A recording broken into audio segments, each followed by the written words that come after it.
বিশাল এক আয়োজন করা হয়েছে, ৫-৬টা গ্রাম একসাথে খাওয়াই দিয়েছে, যেটা সমাজ বলা হয়। হাজার হাজার মানুষ যাইতে যাইতে আছে।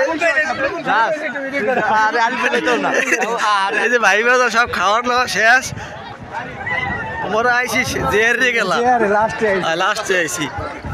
এই যে এনারা খারাপ হয়েছে, এনাকে পরে সরকারে বইবে এনারা সবাই। এই যে ওই নিচে খাদিম দেবে, ওই যেখানে ওইখানে বসাবে সবাই, তারা সিরিয়াল দিয়ে বই রয়েছে।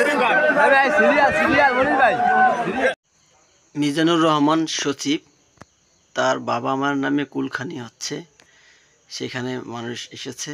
আর এই যে মাঠটা দেখতেছেন, এখানে বৃদ্ধাশ্রম হবে, ঈদগাহ ময়দান হবে।